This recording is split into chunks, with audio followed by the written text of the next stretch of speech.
Hey, welcome to Men on Everything. This is our show where we talk about everything. I'm Tony Scott in St. Louis. Mark Clark's in New York City. Troy Johnson is in the nation's capital, Washington, D.C. Fellas, Happy New Year. Same to you, Tony. Yeah, it's been a while since we got together because of the holidays and a lot of holiday fill-in work that's available and stuff like that. Yes. For those of us who don't work every day. Huh? Yep. I'm sorry, I didn't hear anything. What was that? Mark didn't say anything. So I've put my years in. Yeah, you did put your years in, man. You put quite a few years in that club, man, before you resigned to take on the full-time status of being an employee for a company. So the Oscar snub, man, is Selma. And a lot of people are upset about that, and I don't know. They didn't.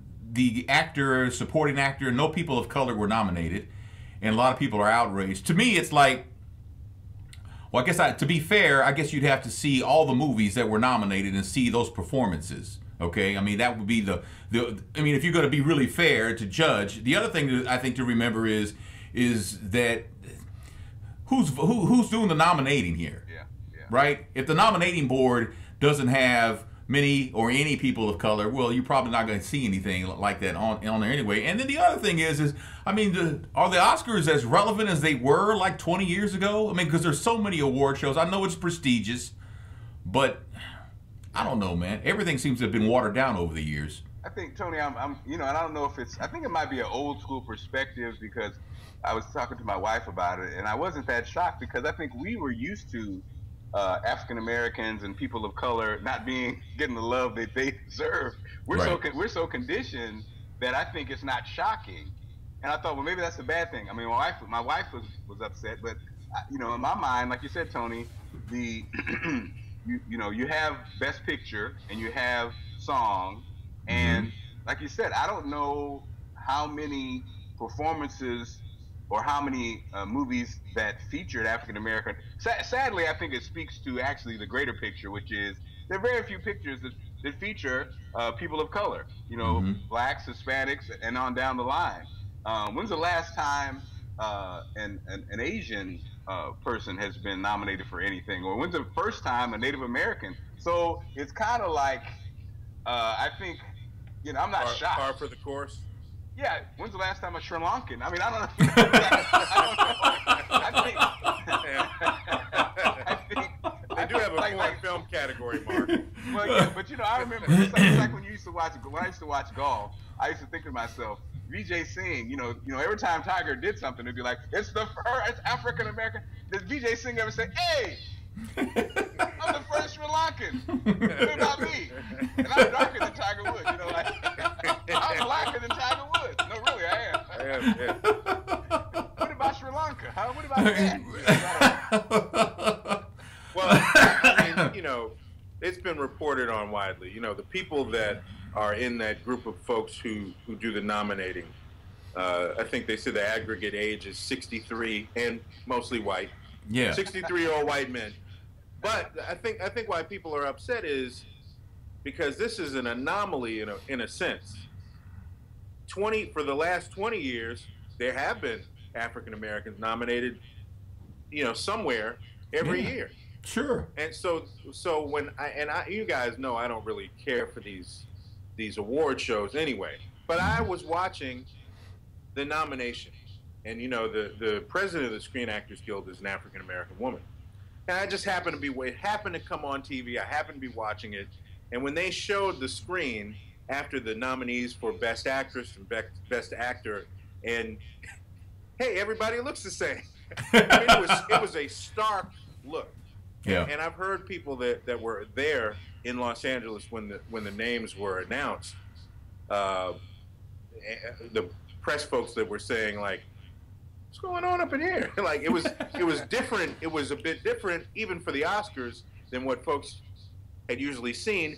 Not to mention the fact that everybody loved this particular film when you're talking about Selma.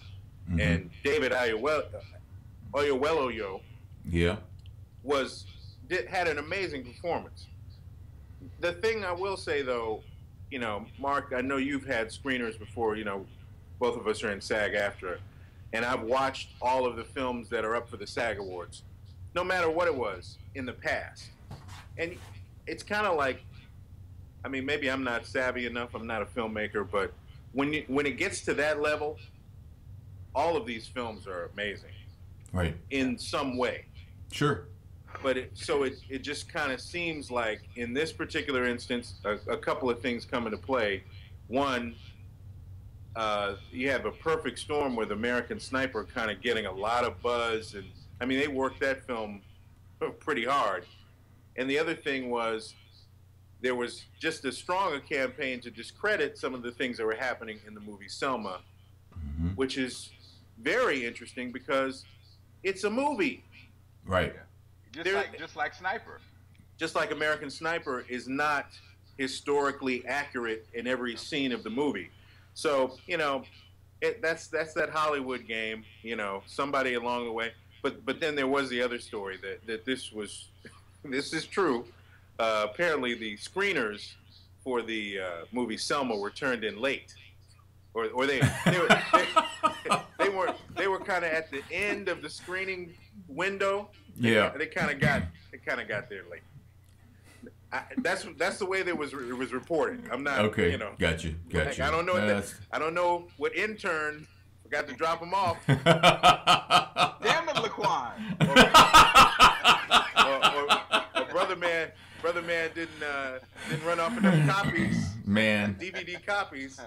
But yeah. So, he ran off enough of them. He sold them, is what he did. So sold them, yeah. We were at an event. Yesterday, and the movie. It was a community event, but the movie was on. I was like, wait a minute. Wait one damn minute. That's the movie right there. It was clear as day. Wow. I was like, okay, I'm not gonna. Let's hope the TV station doesn't like pan over and be like, yo, what's up with that? You didn't do a. What's going on in here? Yes, we didn't have. We were one reporter away from that. Man. Oh man. Excuse me, who put this up? Who's in charge of the movie? Yeah, you know, and I have a feeling. Troy, I hope that's not true. I hope that's just because just like the whole controversy with Johnson, and Troy, you're a political, you know, you love politics. The thing that I think is interesting, because then I saw another MSNBC. They would say, well, actually, because I think the when you're fighting for things, you know, the language and the characterization of the presidents or whoever the story's about. You know, we know that it wasn't a thing where Johnson was like, oh my God, you know, this is my most important thing. It's politics, you know what I mean? Right. So who knows what the conversations are. And like you said, it is a movie. It's just like Sniper. The sniper, by all accounts, was an asshole. You know what I mean? You know, he's a hero in the movie because it's a movie. You can't. You're not gonna root for a guy. This guy killed all those people, bragged about it, stood on it. You know, had no problem with it. And but the character is heroic. So you know, I mean, the movement. What we do know is that in Selma, the movement was heroic, and we do know that it wasn't an easy win. You know, presidents saw black folks hanging from trees for generations before they stepped up. Right. You know, you can imagine that conversation. Why do we need to do it now? It's like, have you seen some of these trees? Yeah. Seen some of these trees in the South? You can wait, you know. Right. I mean, and Kennedy too. I mean, you know, it's very interesting. Like the lack of humanity that was going on in broad daylight in the 60s, 50s, 60s, whatever, was amazing. Like I just read an article about the youngest marcher was 15. She was hit and she was clubbed by an officer. She had to get 28 stitches to the back of her head and also stitches on her face over her eye. I was thinking, what kind of monster could assault somebody in a non-violent protest and club them? And she's a kid. Nothing inside this person. That's like inhumane. It's like what kind of person could do that? And that's a officer of the law. So fellow American. Yeah, but it was a completely different time then, you know. But does the the time, I don't think the time matters. I think human is human. I think that's what. well, but back then, you know, black folks were considered less than human. They were considered, you know, so officers, white officers had no regard at all for people of color, for black folks. They had no regard at all, and so I'm not making an excuse. But it's just it was what it was, right? But I think, Tony, that's what I'm saying. I think this is my you know, Troy. Sorry, close your ears. You heard this a million times. This is the great person, the great human being article, the great human being argument. Throughout time, there have been people who, I don't care what, I don't care what's going on or what the thought of the day is, that stood up as human beings because they know that you can't treat people this way. You know what I mean? Right. And that's what kind of saves everybody, is that those people, regardless of the time, if it's you know, Madison, or if it's Ben Franklin, or if it's the Quakers, you know, like a human is a human. So I think no matter what the Times is saying, if you can club a 15-year-old person in the head, girl, then you're an animal. You're not a human being. And people will hide behind. They will hide behind. Well, it was the time. No, it was you. You know, I think that I'm not falling for that excuse, but I feel you, Tony. You're right. People who watch people hang from trees. I'm telling you, I couldn't watch a person hang from a tree. I don't give a damn if they're guilty or whatever. You know, because my humanity would not allow that. And I think people have a tendency to, you know, have excuses for different things like that. Because I think even in war, for me, the enemy, quote unquote, it would be hard. That's why it would be hard for me to be a soldier, probably. Right. Is my image okay? I'm stuck. No, you're good. No, you're right. You're right. You're fine. Mine's saying I'm not responding. That's why. Okay, you're good. You're good. You're good. So the Whitney Houston movie came on this past weekend, watched by 11.8 million people. Some backlash from the Whitney camp. In fact, something I read says, talking about Angela Bassett, that a woman who claimed to be this was Pat Houston talking about her daughter. She says a woman who claimed to be her aunt's friend would direct a movie that seems so so unloving towards her aunt and how it could affect her cousin Chrissy. And to me, it's like, okay, is that a complete sentence? No, that's just like, that don't even sound right. You know, but I was paraphrasing there. But okay, to me, okay, look, Whitney Houston was a flawed woman. We're all flawed. Whitney Houston had a drug problem. Whitney Houston apparently cheated on Bobby Brown. Whitney Houston. So they just told a perspective. It's a perspective. How accurate it is. The only thing we know for sure, I never heard that she had been unfaithful to Bobby. We all knew she had a drug problem. We all know how she died. You know, and that's kind of like, that's really all. It's somebody's perspective. I mean, the Selma is somebody's perspective because there's some things in there I'm sure that are not very accurate, and the director may have taken some liberties. But it happens in every movie. And it happens in the Whitney movie. Was there some creative license taken there? I mean, I didn't even see the movie, but I'm sure there was. I just saw a little bit of social media. Kind of, some people said, "Oh, this is the Bobby Brown story." It kind of paints Bobby as, you know, a little. It paints him in a positive light, where a lot of folks thought that he was the cause of her meltdown, which I think they equally contributed, to be quite honest. But wasn't that, Troy? Wasn't that like the thing that surprised all of us though when she died? And what we found out was that Bobby was not the person who got her on drugs. Right. That was like a really, you know. I don't know if that's. I think us in the industry. I wasn't surprised by that because I think we kind of all knew that Whitney, Clive created the image of Whitney. But the Whitney image was known even when she was young, like 15, 16, was known to fight, was known to, I heard, over the years, I heard that when, my friends that met her when she was 15 or 16, she was with Robin then, as far as, they lived together, friendship, partying. They were partying then. So I kind of knew that whole thing with Bobby Brown and then the link to Eddie Murphy, that wasn't even real. Randall Cunningham. All these things, it was kind of like, I think the public didn't know, but I think behind the curtain, people kind of knew. And I think, yes, I did see it. And the relationship I felt was special. I think they genuinely loved each other. I think, like you said, it could have been called Bobby and Whitney. That probably would have been more accurate because it really was that kind of love story piece. So I can understand how people had a problem with it. But actually, I think people, you're right, Troy. Bobby did come off more normal, and it did seem like even with after the show, they showed the interview that Bobby Brown did with Sean Robinson, and it was very good because Bobby, it helped you understand how at that level of celebrity, like at the funeral, right? When he came to the funeral, then he left. He came to the funeral. They wanted him to sit where Bobby Christina was going to sit. They wanted him to, but they would not allow his other kids to sit there. They're going to have them sit in the back. And so instead of causing controversy, Bobby Christina wasn't even there yet. He just left, which again, that was great. I mean, you know what I mean? That makes perfect sense. Now, the image that we saw was, why is Bobby Brown leaving? Oh, that's so disrespectful. You know what I mean? And then in the security. I thought he left because he saw Jaheim's suit. Oh, hell no, I ain't staying with it. Next to this, and the security was so tight. Security was so tight on the at the funeral of his wife or ex-wife. They wouldn't allow him to see Bobby Christina to say, "Hey, honey, I can't sit next to you." They wouldn't allow her, so he just left. And so that made perfect sense. You know what I mean? So I think it was.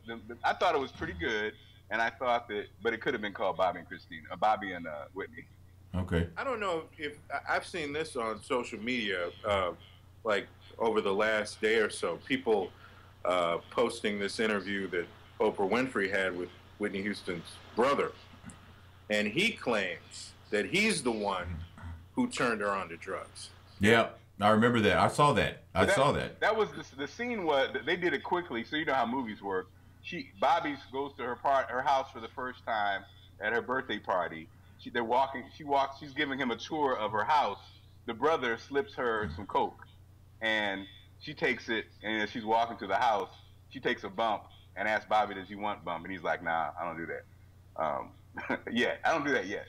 No. So is it, I don't do that yet. I don't do that yet. So is it safe to say that she's the one who got him on cocaine? That's the story I had always. Yeah. Is that a safe assumption? That was the assumption that he's a drinker. Yeah. I'm not really into that stuff. But Bobby, yeah, probably so. I mean, you know what you kind of get from it, and even at this interview with Sean Robinson afterwards, the thing that makes sense is Bobby was a child star. It seemed like he had a lot of respect for Whitney as the voice of her generation. So there was a lot of adoration there. And I think, in my take, a guy who, Bobby's Bobby. He's going to do what he's going to do. But I think he held his wife to a certain standard because she was Whitney Houston, and I think he always respected that. So I think he looked at it like, how guys will have they mess around, they do this, they do that, but they hold their lady with a certain respect because of who she is. I think it felt like throughout his whole life, even now, Bobby respected that, and that would make sense because people forget that Bobby was definitely a child star and somebody who respected the game, and I think the drugs and stuff got him off course. But I think there's no doubt that he was a guy, he was striving to be a superstar, and Whitney was a superstar. Yeah. But it seems like that out of the two, based on what we have found out, and not necessarily from the movie, but it seems like she was worse for him than he was worse for her. It's like she drove it seems like the truth of the matter really is, despite what was reported during the time they were together and even up to her death, it was always reported that he was the poison who turned her out. Yeah. And it almost seems like we're finding out that actually she was the poison that turned him out. Well, consider the time. We're talking about the 80s and 90s. Yeah, we have nowhere near the amount of social media. I mean, imagine that relationship in today if it unfolded the way. I think it would have been pretty obvious the way people report on things now. Like, oh, wait a minute, it ain't Bobby. Right. I think, like you said, I think what happened, Tony. I wouldn't say I agree with what you're saying about the perceptions, but I think you also have to factor in, okay, I think, and it kind of showed this in the movie. So Bobby, when they met, Bobby was on her level to a degree, he was number one artist. Man, but that's a stretch though, isn't it? Because I mean, she was right on top at that moment. Yeah, worldwide.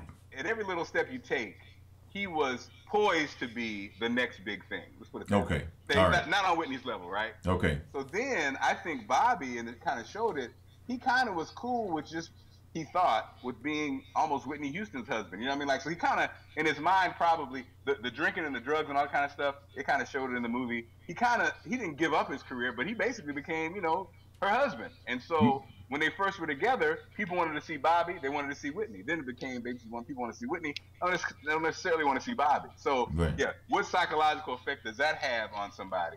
So that factor probably contributed. You know, if you're not poised, and again, remember when they were dating at first, Bobby Brown's people were excited about see Bobby Brown, and then after that it kind of faded. He lost, you know, it was pretty much over. So you know, as somebody who's gone on drugs because of their wife's fame, I understand that.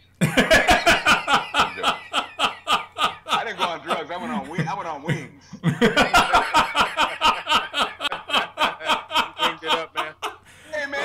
Used to be my clock? Yes. He didn't mow it up. He winged it up. So I don't know, man. So last night during an interview for that show that was on OWN, Light Girls, Amber Rose said that her family did not come to her wedding her marriage to Wiz Khalifa because he's black. And she goes on to say that you know, her family is like Creole and Italian, and she said that you know, they think that they're superior to people because of how they look. And I mean, that's what she intimated, and it was kind of shocking that she would actually put it out there like that. So I would imagine at the family reunion it's going to be kind of tense. Well, the grandmother said, go ahead, man. The grandmother said she didn't come to the wedding because she was busting it wide open. And that was the grandmother. I thought they said they weren't coming because they knew she wasn't gonna have no drawers on. So. Ain't no need for us to be there for that. Man, I don't know, man. So who's finer, man? Kim Kardashian or Amber Rose, man? Amber Rose. I'd have to say Amber Rose, man. What do you think, Mark? I can't believe I said that out loud, but yes. Yeah, and take. When you say finer, we all know what that means. Amber Rose. We know what that means, Tony. Finer. I mean, they're both stunning young women. They really are. And Amber Rose is just flat out just sexy. Yeah, I think Kim does. I think Kim Kardashian does have a pretty face. Yes. But I like Amber Rose's face. Yeah, they're both beautiful women. They're both very pretty in the face. But I like Amber Rose's. But I guess I mean the series, you know, Dark Girls and then Light Girls that was on last night. That is something that isn't talked about a lot. Oh yeah. About how people, you know, prefer a certain hue in their significant other. You know what I'm saying? A certain hue. Well said, Tony. I mean, I think most people have a type. Whether you like, you know, big boobs, big butts. Yeah. You like, if you're a woman, if you like, you know, big feet on your man, or big hands, or you like a hairy man. I mean, it's all, everybody has a type. We all fall in love with someone, and when we fall out and go for someone else, a lot of times it's usually someone who looks very similar to who you had before. You know, in a lot of cases. Now, I wouldn't say most cases, maybe half, I don't know, but you know, it's always been disappointing to me though to hear someone say, "Yeah, I don't like dark-skinned women." That's what the problem is. Yeah, I hate that. If you have a type, have a type. Have a type, but you don't have to walk around. Oh, I don't like that. You know, it's like, I think that's where, coupled with just the sociology of society. Yeah. But is it that deep though? Yes. Is it that when a man says I don't like dark skinned women, is it that deep where some people say, well, he just like white women, but he don't want to be with a white woman. Well, so is it really that deep, or is it just because I've seen so many pictures of Amber Rose? Well, no, Tony, I think here's the problem, and it's not just African Americans, it's in the Hispanic community, sure, the Indian community.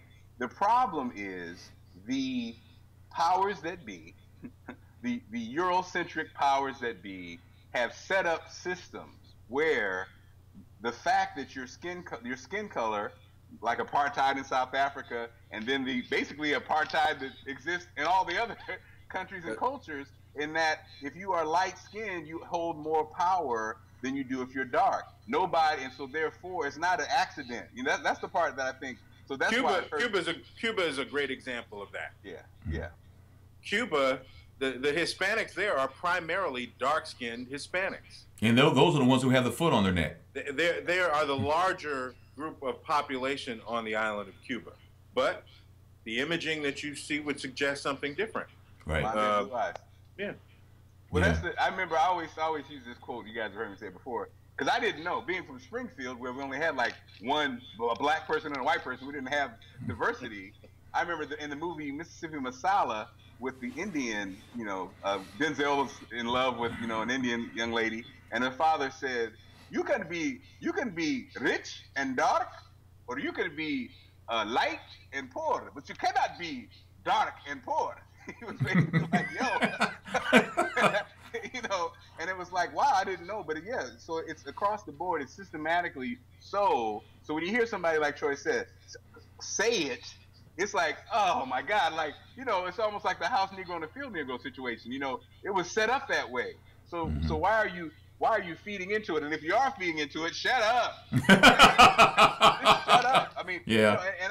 We had this discussion on the radio, and people used to fire at me, and Troy witnessed it, because they were like, I would always say, I like a variety of skin colors, but they say, yeah, but who are you married to?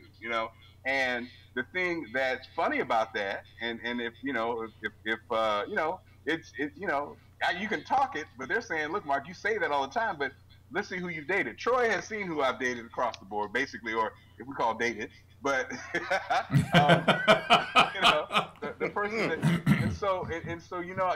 the impact and the influence affects us all, and it's when you say, I only date blah blah blah, you're kind of like, especially if you're a person of color, it's almost like you bought into all of it, and it's kind of sad. But like you said, I'm with you, Troy. You have your taste. Just keep it to yourself. Why would you tell somebody like, I don't like? I remember when Allison got engaged, Tony. You remember this?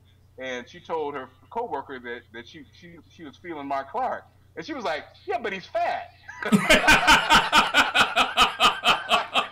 Are you serious? He's fat. And she was like, yes, I know. About my future husband. Yeah, there's somebody who won't be invited to the wedding, so they. Like, and then when I found out, I was like, for real? For real? She said that? Yes, you fat. It's not a secret, Mark. You're fat. Okay? Give me another wing. Oh, there he goes, man.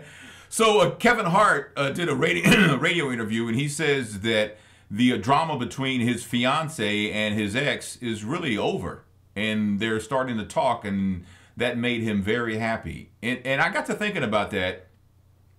My wife and my ex-wife only met one time, but it was a very pleasant, in person. But it was a very good. It was good. It wasn't bad. It wasn't drama. There was no drama. It was all good. But I think a lot of the times that when a guy, and I can only speak from a guy's perspective, and I'm just guessing here, but I'm just saying when a guy leaves his significant other, whether he's married to her or they've been together a while as a couple, the woman he leaves her for, the one he cheated with and left her for, is always going to get, the side eye from the one who got dumped.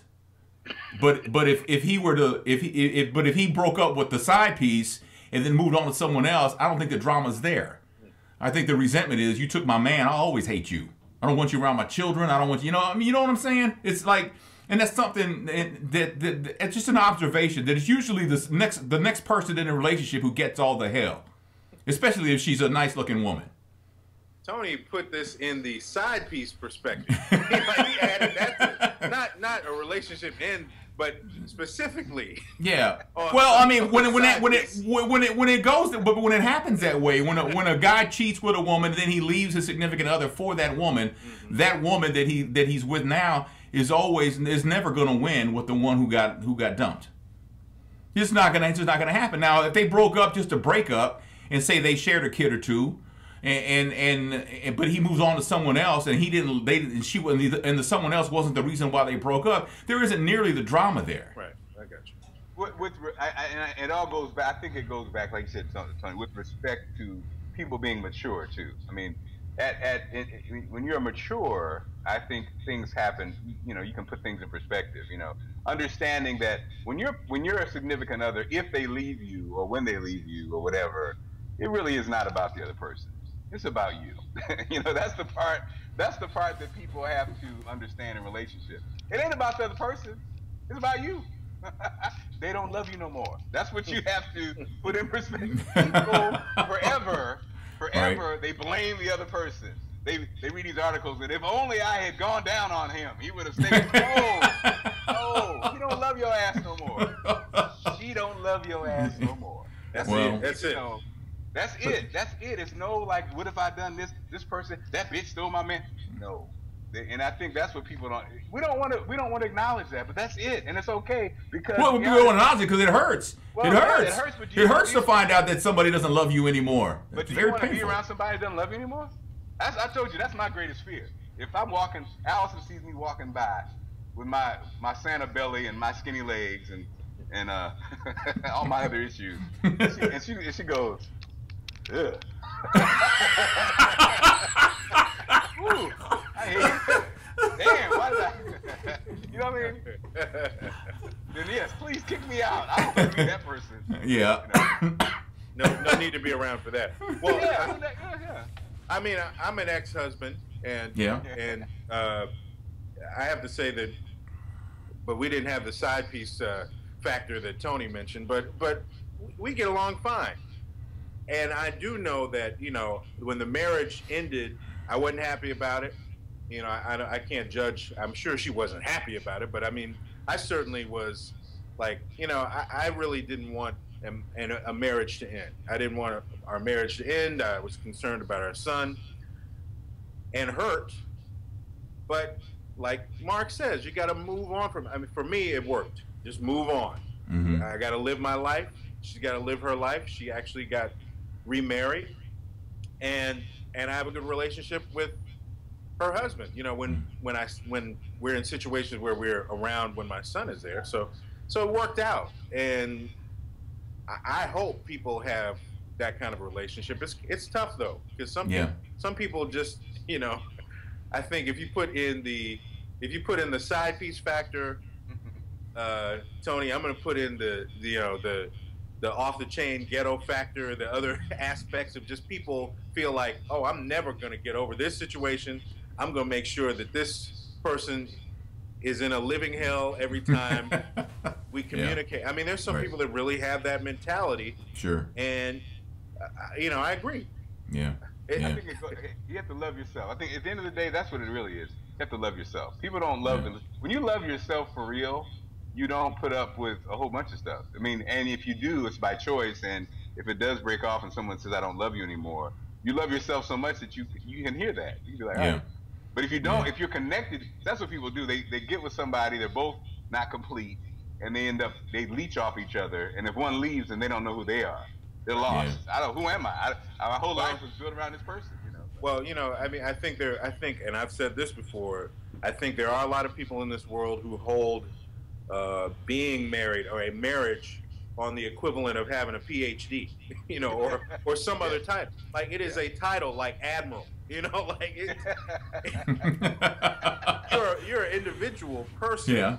Yeah. And you know, if you are married, that enhances what you bring to the table. But it is not they don't give you a sheepskin for being married. So, but you know what, you Troy, you sheepskin anymore when you're married. So you can. Troy, you're a young man. Do you think you'll ever marry again, man? Ever? Well, I don't know. I mean, I've gone back and forth. I've been in relationships where with a person who has been married in the past, and they're like, we ain't going. We're not. If we had stayed together, we're not gonna get married. We're good. We're good with being together. But then on the other hand, I've been in relationships where I'm like, could I actually see myself getting married again? I've asked myself that question many times, and obviously you see So we're usually drunk when he asked. Yeah, well. Speaking of marriage, guys, Tony, I hate to extend this segment a bit, but it was interesting. I had a conversation with a friend of mine, and we were talking about, the marriage piece, and he was saying him and his wife, they got to a point where he and his wife had this conversation where, he said, hey, one of us has to make the final decision on things because you won't move forward, right? And when we had that conversation, I was thinking, I think that right there, for a lot of marriages, I don't say it's the beginning of the end, but I think people hold on to resentments when, like what you said earlier, Troy, like you're kind of two individuals, and if one person is the boss or feels like they're getting bossed, I think they take the position. It's like your kids, when your kids feel like they're being bossed, there's always some resentment. Mm-hmm. Versus if you say, look, you can make the decision, but you got to stand by it or whatever, you know what I'm saying? Right. So I thought it was interesting when I heard that, because I think a lot of marriages are built that way, but I don't know if in the changing times and the different roles that we have with each other. I think people hold on to that resentment, even if they don't say anything, like, I'm going to be the boss, basically, when you have that kind of conversation. What do you think, Tony? You've been married a long time. I've been married 20 years. I've been with my wife almost 30 years. And the one thing that I know about marriage is it's a constant give and take. Not everything is going to go your way. Like, for example, on a very superficial level, I don't like chicken. All right? I don't like chicken. My wife loves chicken. And we've had this conversation, like, if she'll fix chicken sometimes, and then she'll, like, fix me a steak. And I'm like, why'd you do that? I mean, I don't like chicken, but I'll eat chicken. I'm a team player. I'll eat chicken. I mean, I'll have chicken. I mean, because it's too expensive to go and make. It's too much time to go and it's like if you go get takeout for the family and you got to go by KFC, you got to go by Taco Bell, and you got to go by Subway, and you got to go by Chipotle, and and it's like that's not necessary. Okay, not everybody gets what they want all the time. It's give and take, right? Yeah. And sometimes, my wife needs to get her hair done and stuff like that. And I had plans for us to do something else, but she's going to be at the, when a woman goes to get her hair done, it's anywhere from 2 hours to 2 days. And, it can go. But it's give and take. And she could come in here and sit in this chair and tell you that she gives up a lot of things too. And that's one thing I've noticed about marriage is that if it's going to succeed, there has to be wiggle room, and you have to be able to concede things, and it's a give and take thing constantly. I mean, constantly it is, but it's what makes it great. I have a great marriage, and it's great because it's hard. Mm-hmm. And everything in life that we celebrate it because it was hard to get. I got my college degree. We celebrate that. People get married. We celebrate that. Kids graduate from high school. We celebrate that. The birth of a child. We celebrate that. A new job promotion, a new house. We celebrate all these things because they're great and they were hard to get. So in marriage, my marriage is great because it's hard. It's hard, and we celebrate it because we get through it together. And I cannot even imagine this woman not being part of my life. I mean, I've been able to give my family the life that they've had because of what I do for a living, but I've only been able to do what I do for a living because of her. Because she is taking care. She's the one who ran the girls everywhere while I focused on this radio show. While, I constantly did research and stuff. Mark and I did a radio show together for many years. And he knows I didn't go anywhere because I was always working on the show. And we used to joke about it that he was the PR and I was the research. So I researched the show and he went out and met everybody. Because, it was kind of like one of those things. But I was allowed to do that because she picked up a lot of the slack. That's what she gave, right? And in return, I gave a lot of things. And this house that we live in, I bought it for her. She chose it. She chose the wallpaper. She chose the carpet. That was what I did for her, right? So it's a constant give and take. And to me, that's been the success of our marriage, is that we're able to do that. And it's been hard, but that's why it's been great. Now, Tony, you put some Teddy Pendergrass under that last 3 minutes? Turn him off! You good. Turn him off! You're good, son. But Tony is hitting it right on the nose, because I think the best explanation I ever heard about a marriage is the analogy is that you are willing to take care of your significant other. You know, obviously we know in the sickness and health, but you're able to pick up the slack, take care of that person, look out for them, nurture, whatever the case may be, without any expectation of that to be in return. Because the other person is doing the same for you. So when you look at it that way, that kind of overarching two ships in the night, I'm taking care of you, you're taking care of me, we're taken care of because we're together. Right. So, I mean, that's exactly what it is. I mean, and a lot of people listening to that can evaluate their own relationships and go, oh shit. Well, the irony is that it was Flavor Flav who said that, which is great. So here in St. Louis this past weekend, the State of Emergency concert came to town, and backstage there was a brawl. Now the proceeds from this State of Emergency concert were to go to the Put Down the Pistol program. But apparently August Alsina, and it's all over TMZ, you know, anytime there's something going on, somebody whips out a phone. He got into his camp, and the promoter Slim, his camp, got into it because August Alsina was late. And also August Alsina resented the fact that his name was Slim when he's so slim. So it was always a problem. It's always a problem. Right. But this is I mean, it was a brawl, and it's silly. I mean, I can understand the promoter being frustrated because, you know, August Alsina is supposed to go on at a certain time, maybe. I mean, I don't know the particulars, and he wasn't there yet, or he wasn't ready to go on yet because he just got there and all this stuff like that. But to me, when you're these artists today, when you're dealing with them, you got to know that there's a great possibility that they're going to be late, and there's even a good possibility they may not even show up. That's just how, and that's why that being a concert promoter, that's a tough gig, man. And I can understand the frustration. It's a tough gig if you ain't got a Roscoe on you.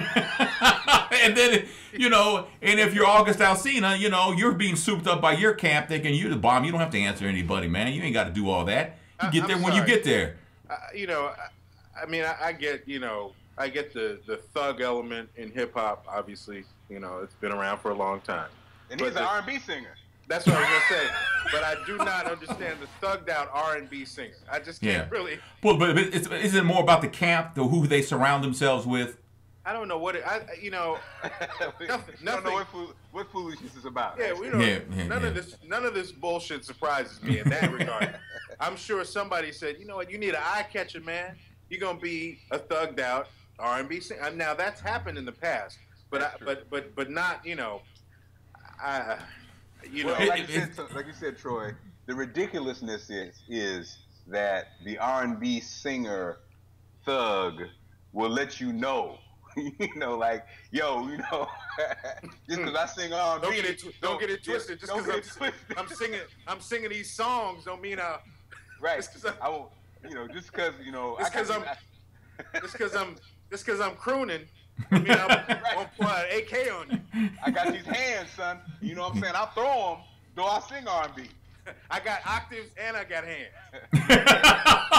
Oh my God, it's so ridiculous. And then you'll see these crazy people. We sound like crazy people, Bill Cosby, but it's ridiculous. You know, I'm sorry. He was a guy who was a comedian. Anyway, you know, then Selma, or you'll see video footage of Fred Hampton and Mark Clark, who were killed by the government because they were trying to make change in the world. Then you cut to these idiots, these rappers who are just wasting their influence and their time when there's people who've given their lives to try to get for us to get to this point. And it just becomes, and I guess that's why as you get older, you turn into the old bitter guy who criticizes everything, because you understand what people have given up for a stupid ass August Alsina to be fighting in St. Louis. You know, you understand what's been given up for that. So, and then like you said, Tony, the theme of the damn event was supposed to be positive. Right. Lord Jesus. Yeah, it's just. It's funny that you say all that. Obviously, yesterday was the MLK holiday, and I don't know if you guys saw this article that Kareem Abdul-Jabbar wrote about the significance of the King holiday today. And he wonders whether or not it really holds the same level of, and this is a conversation and an argument that's been made before, because yesterday, for example, I was doing the news on WHUR, and I had a different piece of MLK. I mean, he's made 1 million speeches, right? And fortunately, a lot of them are on audio, so I was using a lot of different clips. I tried to find every clip other than the I Have a Dream speech, because there's so many things that Dr. King talked about, argued for, wanted people to think about, but it's been reduced to I Have a Dream, which ironically, you know, the whole King legacy now is in jeopardy, or not in jeopardy, but people are questioning now his children and their need and want to kind of profit off of their father's legacy. You know, some people are like, I don't know. They've made a lot of money. Dr. King actually copyrighted the I Have a Dream speech. So, you know, you can't really get a great copy of it because it is a protected document. The images are protected and all that stuff. And, you know, they'll sue if it's not used properly. But it is used prominently in some advertising, you know, and that's, of course, by license. But it kind of, you know, people want to gravitate to I Have a Dream when there's so many other things that Dr. King said and talked about. And, you know, it feels like after we get past the holiday, that's it for the year. You know, you're not going to hear from Dr. King. Right. It's like, okay, we put Santa Claus away, we put Dr. King away, now bring out the Easter Bunny. Yeah. And it's really unfortunate, because when you really listen to and really study the civil rights movement and what happened, and it speaks to what Mark was talking about, the significance of these people coming together, like you see in the movie Selma, for those that have seen it. And you think about it, these clowns, you know, acting a fool for no reason. It really, you know, my people. Right. It makes you think. Yeah. Something is missing. Something's missing. So Empire has been renewed for a second season. They're not even. It'll be on anywhere from 10 to 20 years. So no. What I didn't know was that Lee Daniels said recently that Wesley Snipes was his choice to play Lucius, and I can't. And I've seen like an episode and a half, but Taraji P. Henson said that she would not sign on unless Terrence Howard played Lucius. Wow. So I don't know if I'm Wesley Snipes. Am I mad about that? Because you just cost me a gig, or I don't even know Wesley Snipes at this point. I don't even know if he would even do television. He's a movie star. How much tax money does he have? well, there were rumors that LaWanda Page said that she would sign on if Wesley played Lucius. He'd come from play Cookie. Watch a sucker. play. I'm Cookie. Man. Now see, I watched it. I watched it the first time it came on. I watched it, and I really didn't care for it. And I watched it again when they reran it, and for some reason it was a lot better. And then I watched half of the next episode, and I was like, nah, you know what? This is the same thing warmed over. This is. I mean, it's great. Don't get the acting is great. The scene in the first episode where Terrence Howard put his son in a garbage can because he came out with high heels on and stuff. He was just a little bitty boy. Was powerful, and it spoke to a lot of things. But the premise in itself is like, to me, it's the same thing warmed over. I mean, it really is to me. I mean. From everything else that's been on, you know, there was another show that was about a record company that was on maybe 5-10 years ago, and it was just basically the same thing. And you know, why is it that there has to be a gangster element in every black drama? You know what? Of course, I'm generalizing, but I mean, it's like, man, the ratings. This is our radio thing, guys. When we're on a hip hop station, it's like on one hand. You know, we can't really we can't argue with this. You can't argue with the success. Yeah. You know, Blackish had good success. This kicked Blackish ass. You know what I'm saying? Yeah. And the ratings for this are setting records. So all those people, you know, and so we have to ask the question, like you say, why, Tony? Because all they care about is money, and because it's successful. Do we think would the same conscious show gather ratings? No. Well, let me ask you. Let me ask you this, man. I mean, I'm not celebrating. I'm just saying. The landscape has changed, reality TV, all this kind of stuff like that. So let me ask you this: in 2015, we're just into 2015. Would the Cosby Show be a hit in 2015? Yeah. See, I don't think so, man. I don't think it's right. I don't think there'd have to be a ratchet factor in there somewhere. No, here's the thing that I think people forget. Well, let me interject before you say that. Is Blackish the 2015 version of the Cosby Show? But their audience. But here's what it is, guys. And this is the thing that's so sad about Bill Cosby. Bill Cosby, you know what I mean? When you have Tyler Perry is like a ratchet Bill Cosby. but really? What I'm saying is, I guess what I'm saying is, Bill Cosby, when you take that kind of talent, his gift is he's probably, if not the greatest storyteller. Dick Gregory always says he's in the top, like the fourth. You know what I mean? Yeah. Of all time. And I think Cosby, his connection and understanding and all that is what you can't really, you know what I mean? You can't really rate, because yes, if Bill Cosby existed in the 2015 version of Bill Cosby, the same, you know, if you could transfer, then yes, because that was the factor. Then on top of what he was speaking to and what he was doing. So yeah, I think it definitely can, but you only get those kind of talents once in a generation or once in a couple generations. And I think that's the part that's always undervalued. Just think about all the stuff he did from the Fat Albert to Little Bill to, he's like 5 generations of excellence that also had success. So you just can't do it. But wouldn't you say in the last 5, 6, 7 years, the landscape of what we see on TV has dramatically changed? More than any other time. I mean, it's gone. It's really gone from like day to night. It's only because of the quality that's offered. You know, exactly. But it's the people who are eating that up, though. People who are eating up these ratchet kind of shows. That's why I'm saying, if you took the Cosby Show just like it is. Well, not tailoring it for 2015, but you just picked it up and put it down in 2015. Would it have an audience? And I think it would not, because things have changed, man. I mean, when you watch the Cosby Show, there was no cussing on there, man. You know, there was very little anything that was suggestive. It was comedy. It was good. And we don't get that anymore. I mean, Blackish is one. And this is not an indictment of black television shows. I mean, all these television shows of those two broke girls comes on at 7 o'clock, and there's all kinds of sexual innuendo on there.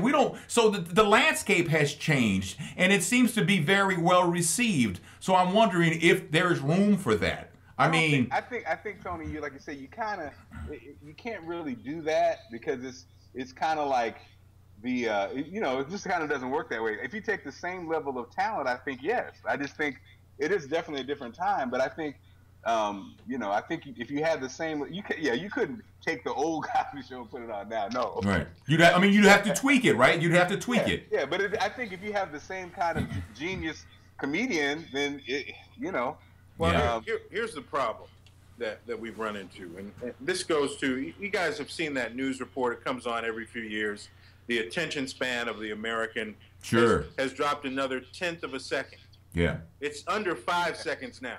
Right. Literally somewhere in the neighborhood of 3 to 4 seconds. Yeah, we're at the goldfish level now, so. What'd you say? I'm sorry. When the game coming on? And it's going to keep going down. Yeah. And I've always, that story has come, again, it's been on the news several years. It happens every few years. And I'm always intrigued by the data, because, okay, the attention span is going down, but what we're, as a society, not doing is trying to make it go back the other way. That's the failure there, because we plug in and that's it. We don't, as a society, and I'm generalizing, not all of us have any desire to be educated when we watch TV. That we don't want to be enlightened necessarily when we watch TV. We want to laugh, want to escape, we want to see some ratchet nonsense. We want all these things to, in some cases, are polar opposite maybe of what we experience in real life. But I think there's some problems with that, and like I said, as a society, we're not doing anything, it appears, to try to change the way that is going. Well, and it just doesn't seem like it's going to happen. Well, this I think we also got to remember, the guys, too, is that there are different outlets. You know what I'm saying? There are people that don't watch, I use my in-laws, for example. Peace Corps, Dad went to Harvard, they're educated. My mother watches a lot of television, you know what I'm saying? And she watches a lot of PBS, she watches a lot of the cable. Cable offers a whole bunch of great stuff. Oprah is amazing. Oprah, did you see the Oprah special honoring the legends at Selma? Mm-hmm. Oh my God, amazing. Oprah single-handedly has just raised the level of everything. She basically, those great people who were there at Selma, she had an event at her home, she invited everybody, she celebrated them, she gave them, some award, just a token of appreciation, but just celebrated and said thank you. Now that's on her network, and those kind of shows are on her network. So I think what happens when we're talking about, like you said, the Cosby and stuff, we saw watch 3 networks. Now there's so much stuff out there. The smart people and the people who are educated, Troy, they watch a whole bunch of stuff, but they don't watch necessarily. My mother-in-law does watch Empire, but she also watches, my father-in-law watches.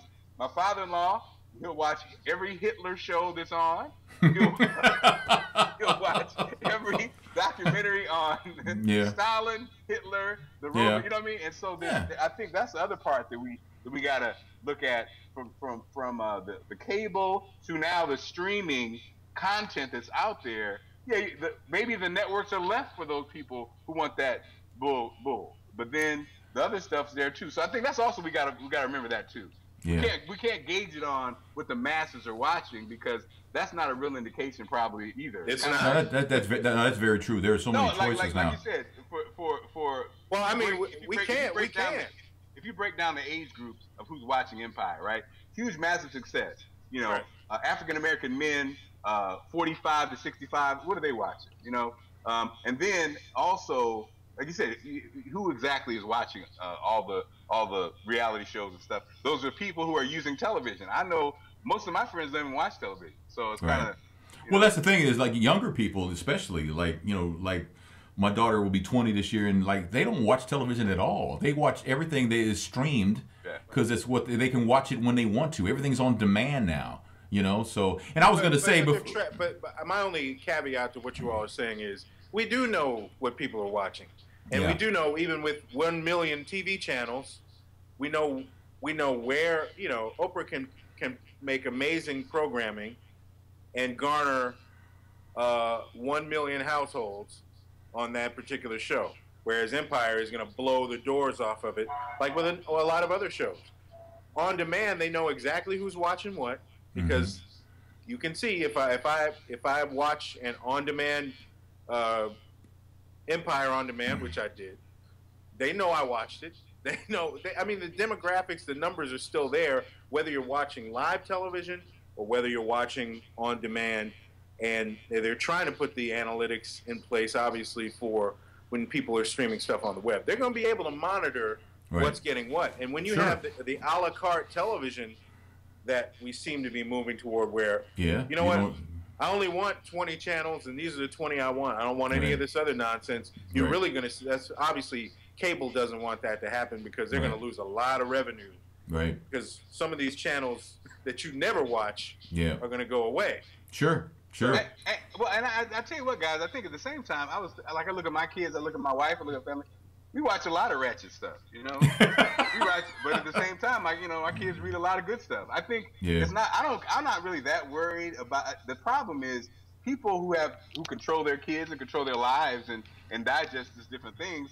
That's not the problem. It's the people who don't. You know what I'm saying? So we always say, can we make those people become? Can we make those people want to read a book? I don't know. I don't think so. No, I can't make you want to be. I can't make you want to expand your mind. I just can't. So I don't know if even our conversations about fretting about the people watching this stuff even matters, because those people don't want to. They're not listening to us. They're watching Empire. No, which by the way, I haven't really watched it, but my family loves Empire, so they're.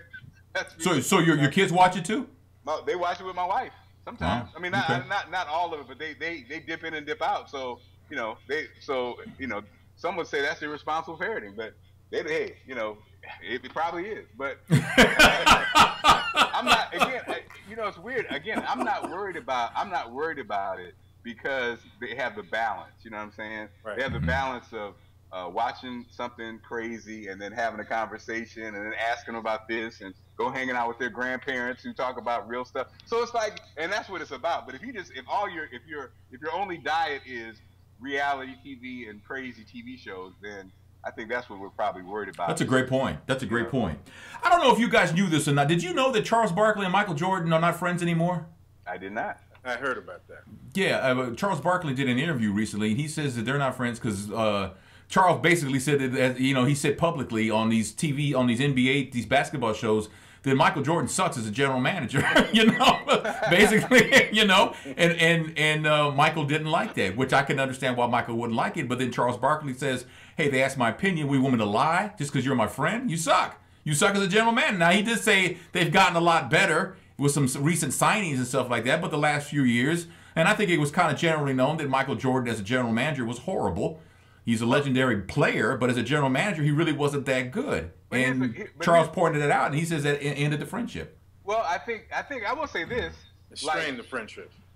Well, like us, I think here's the thing. It's one thing, and like you said, Charles, you are hired to whatever, right? But it's like us, right? We buy a radio station, right? And they ask you guys, hey, man, what do you think of Mark as a general manager? He's a terrible general manager, right? Here's the thing. Charles Barkley, what the hell do you own? You know what I mean?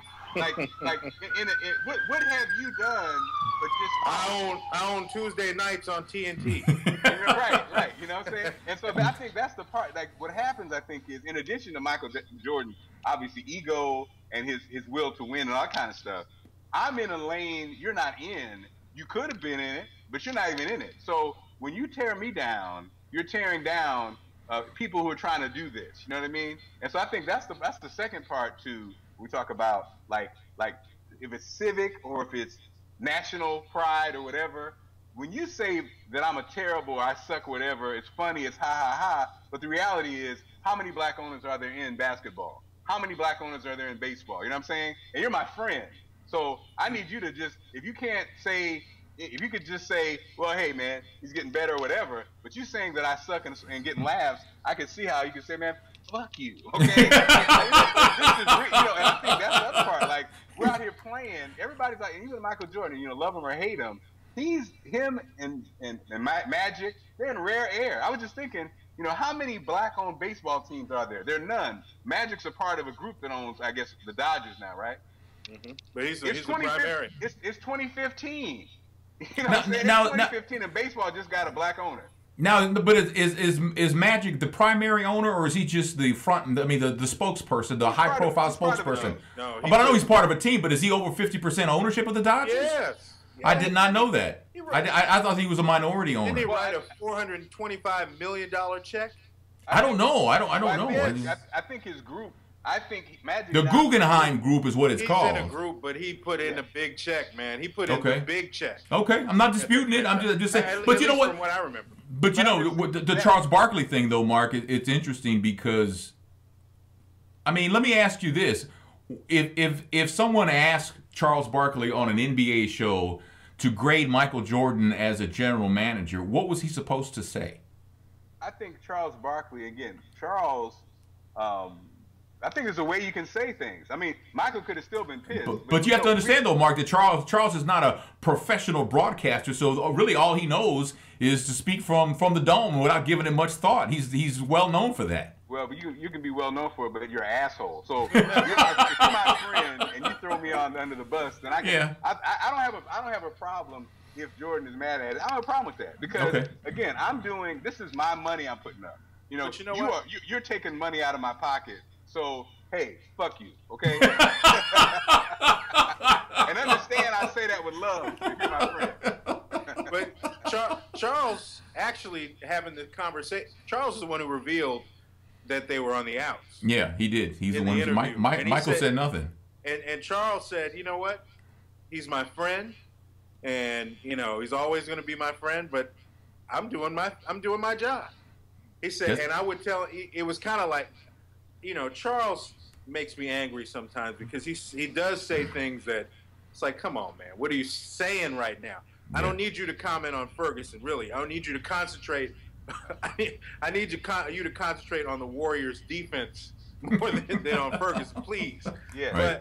But so in the context of talking about Michael Jordan, he said, hey, you know, I said, this is what I am. I'm an analyst. I said what I said. He's still my friend. He wasn't backing down from it, which I do like about Charles. He's like, hey, you don't like it, motherfucker? Then hey, you know what? You don't like it. If you don't like it, then get the Hornets better, and I'll be praising you. Yeah. So I mean, at least he kept it real in that regard. I don't think he meant it in a way that was going to belittle Michael Jordan. But it's hard not to take it that way if you're Michael Jordan, though. Yeah. Well, that's what everybody. See, I think everybody does that, and I think again, I don't think people understand. You know, though you're Michael Jordan, right? When you say I'm horrible, this and that, you're saying it's back to the system. That's what the system said. That's what Abe Pollin disrespected Michael Jordan on a super high level. You know what I mean? Well, but tell people who Abe Pollin is, because I mean, the owner of the Washington Wizards. Okay. The way that they broke off their deal, he treated Michael Jordan like he was a regular guy. He treated him like a player. Yeah, peace out. The deal's over. Bye. See ya. You know. Long story short, Michael wanted to buy into the Wizards ownership group. Abe Pollin was like, okay, let's talk about it. How about playing for the Wizards? And then we'll have then after you play for us, then, you know, we'll talk. And he played for the Wizards, and Abe Pollin was like, I don't know what you're talking about. See ya. Damn. So I think those are different things, and I think also Charles Barkley at the same time, Charles is used by the powers that be as a coon, you know, and Charles comments on Ferguson, but doesn't comment on being stopped by cops with his white girlfriend or whatever, his jump off, and getting a pass. And this has happened like 3 or 4 times. He threw somebody through a glass window. Mm-hmm. You know, he's done all this stuff, but he's been allowed to get a pass for whatever reason. And so, but at the same time, he can be hypercritical when it comes to other African Americans and other situations about people need to blank, blank, blank, blank, blank. How can you even open your mouth when you have not been a citizen, the greatest citizen, and you've benefited from your celebrity many times over? But you can be harshly critical of people your same color, and then say, oh, you know, he will, you know, he'll just kind of say it but he enjoys a carte blanche that other black men don't have. You think if my ass threw somebody through a glass window, you know, you'd be walking around free. So that's the thing about a Charles Barkley, and you still have time to tear down your friend, your quote unquote friend.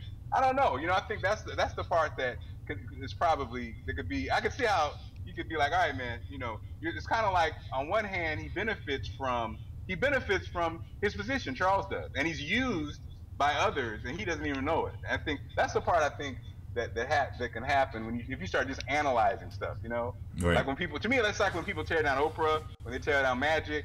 It's okay, I think, to tear down Oprah when you're talking to your friends or talking to someone. But if you're talking to the general media that's already tearing people down, you know, yeah, he's a terrible general manager, isn't he? Yes, he is. He's a terrible general manager. He's my friend. He sucks. Ha ha ha ha ha.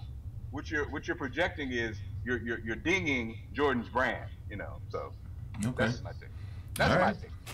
Well, the last story I have, in Georgia, Madison Turner got a ticket for DWEC. That's driving while eating a cheeseburger. Apparently, it's illegal to text and drive, and now it's also illegal. They have a distracted driver law. So anything that distracts the driver, they're going to pull you over and give you a ticket. This ticket, you could actually get points on your license. Your insurance rates can go up. You could get fined up to $1,000, and you could get jail time, although I would imagine that you would only get that if you're being difficult or if you kept doing it over and over again and it just graduated to something more serious. But pulling somebody over for eating a cheeseburger, is it dangerous? Yeah, it could be. I never really thought about it, but then I thought about, okay, so maybe you're trying to be careful because you're on dangerous. You're on your way to a. I mean, yeah. Man, that'd be a hell of a cheeseburger to eat. Man. But people eat and drive all the time. I've seen people drive with their knees while they were eating with both hands. Tony, that would have to be an amazing cheeseburger. I mean, you had to be turning around. Hey, y'all. This is amazing. No, but you know what? You had to be getting out of the car and hollering at the top of the world and say that this is the best cheeseburger ever. On another note, my ass would be in jail. I'm a cheeseburger eating drive, and you would be in jail animal style. Oh, yeah. No doubt about that. Yeah, it's dangerous. Of course it is. Because, I mean, if you're going to a job interview and you're trying to get that hamburger in so your stomach won't growl or something, and you're trying not to spill ketchup on your neck, on your tie, and it's like, so you're kind of like this, and then you run up on a curb and something like that. Well, yeah, I get it. That's why they don't want you texting when you're driving. That's why, they don't want you holding the phone up to your ear in some states while you're driving. I get all that. So anything you're doing that involves you using your hands while you're driving is going to be dangerous. But it just seems kind of silly. It seems kind of silly to write a ticket for that, but it's a law. It's silly though. He should have bought 2 and given the cop 1. Everything. Hey man, I got a burger for you. You need to experience what I'm doing. I think this is a rough one. I think it's funny how, and I've just made a couple of trips to the DMV, so that's why it's top of mind. Okay, I bought a car, and I pay the note. But I need to buy some license plates, and I need to buy insurance, and we all know that generates fees and revenue for a municipality. The same way that these speed cameras do the same thing, and it's a revenue generator in a lot of ways. So, how much control do you have of something that you own? I own the car. I own this damn car. Right. I can't eat a hamburger in this motherfucker. So I mean, obviously there are safety concerns, but it's interesting, how laws kind of move us to the next, the next phase of this century. Let's face it, in the next 5, 10, 15 years, people are going to be in automobiles that run by themselves, and you can do whatever you want to in your car.